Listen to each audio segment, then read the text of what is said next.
कहा गया कि एक बार अयोध्या का मामला सेटल हो गया है, अब हर जगह पर इस तरह का विवाद नहीं उठना चाहिए। अंजना जी देखिए, हमारे यहाँ सप्तपुरी बताया गया है। हाँ। और अयोध्या, मथुरा, माया, काशी, कांची, अवंतिका, पूरी द्वारावतिष्ठैव सप्तैता मोक्षदायिका, ये हमारे लिए सप्तपुरी है और ये हमारे लिए सबसे महत्वपूर्ण है।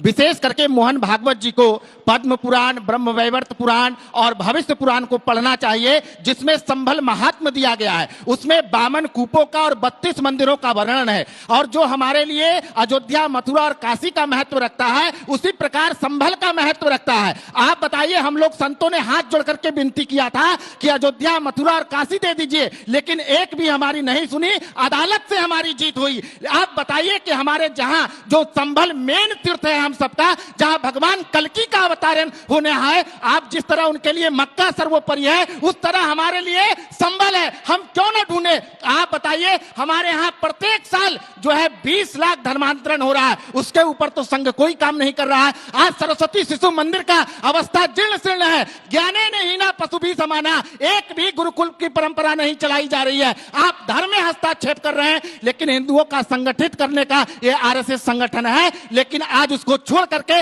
राजनीतिक में पढ़ करके वो तो राम मंदिर बना करके सत्ता पे आ गए। हमारे लिए सिर्फ राम मंदिर नहीं, मथुरा, काशी, संभल और जहां जहां मंदिर हमारे तोड़ करके बनाए गए हैं, उन मंदिर लेकर के रहेंगे, चाहे कोई भी कुछ कहे। परवेश चौधरी जी वो सीधा संघ पर प्रश्न पूछ रहे हैं, उसकी नियत पर। पूज्य संत ने जो कहा, शायद उन्होंने वो स्पीच नहीं सुनी है।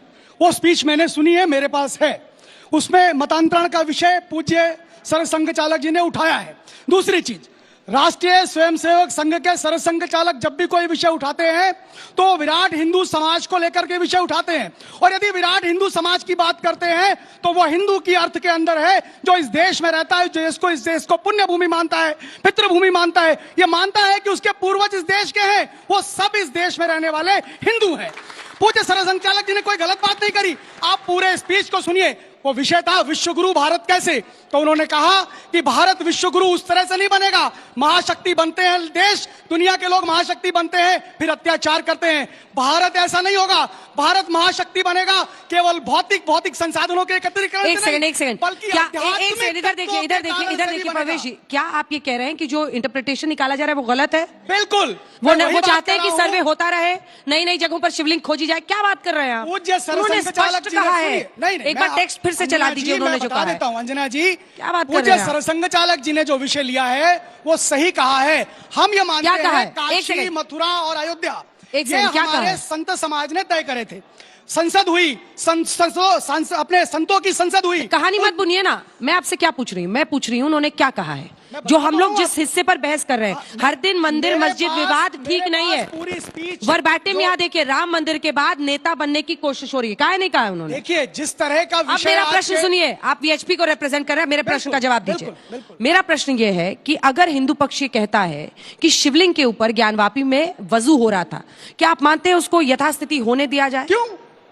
अगर हिंदू समाज की आस्था है तो उस आस्था को सरकार भी पूर्ण करेगी और न्यायालय में जाना चाहिए।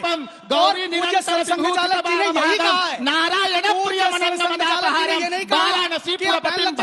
हिंदू समाज, सुनिए, ये हमारे लिए काशी विश्वनाथ जिस तरह उनके लिए मक्का है, उस तरह हमारे लिए विश्वनाथ है। पूज्य सरसंघ चालक जी ने कहीं भी ये नहीं कहा हिंदू समाज की यदि किसी विषय को लेकर के, किसी स्थान को लेकर के उसकी आस्था है, वो ऐतिहासिक है, उसके प्रमाण है, वो जाएगा, न्यायालय में जाएगा, न्याय से निर्णय होगा।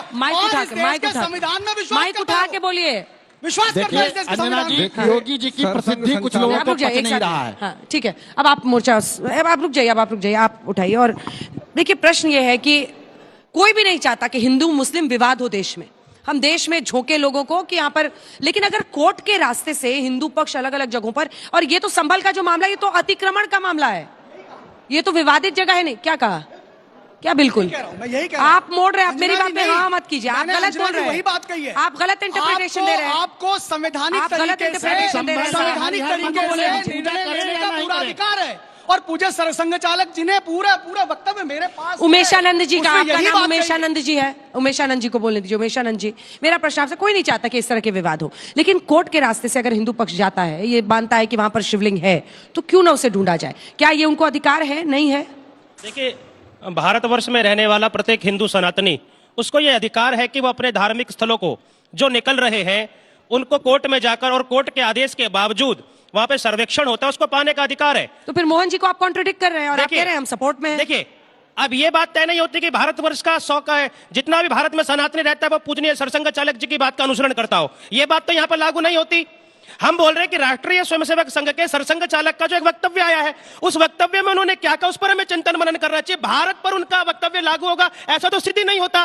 भारत के प्रत्येक नागरिक को, यहाँ जितने ऑडियंस बैठे हैं, इनको लगता है कि भाई एक स्थल पर 100 साल पुराना मंदिर है, वहां पर कोर्ट में जाकर पिटीशन दाखिल सर्वेक्षण मिलता है, उसकी खोज होनी चाहिए। लेकिन पूजनीय सरसंघ चालक जी के बयान को, मैं बोल रहा हूं, पूजनीय सरसंघ चालक जी के बयान को तोड़ मरोड़ कर उसको रिप्रेजेंट किया गया। आज तक सरसंघ चालक जी के जितने वक्तव्य आए उनको पब्लिसिटी स्टंट बनाने के तौर पर उनको शो किया जाता है, एक विषय बनाया जाता है। मुझको लगता है राष्ट्रीय स्वयंसेवक संघ के सरसंघ चालक जी का वक्तव्य को हम सबको पढ़ना चाहिए, समझना चाहिए। और उसमें देखिए सरसंघ नहीं, आप चालक दो जी- नाव की सवारी अंजना करने की जी, नहीं अंजना नहीं जी, एक सरसंघ सेकंड चालक जी सर, संतों माफ के विरुद्ध कीजिएगा नहीं है। सर, पर आप दो नाव में पैर रखने की कोशिश कर रहे हैं, दो नाव की सवारी करने की कोशिश कर रहे हैं, बड़ा खतरनाक होता है। बैलेंस बिगड़ने मैं clear पर करूं, आदमी अंजना गिर जी? जाता है। मैं थोड़ा मैं बोलूं, सिर्फ अंजना आपको जी? कह रही हूँ, मैं पूरे सम्मान के साथ आपकी बात सुन ली मैंने। आप ये कह रहे हैं कि उनको तोड़ मरोड़ कर, पर अगर आप ये कह रहे हैं तो उस आधार पर तो चाहे वो तुलसी पीठाधीश्वर जगत गुरु रामभद्राचार्य हैं, वो तोड़ मरोड़ रहे हैं उनको और वो फायदा उठा रहे मेरा हैं। बोलना जरूरी है क्योंकि आपने पूजनीय रामभद्राचार्य जी का नाम लिया। मैं बताता हूं,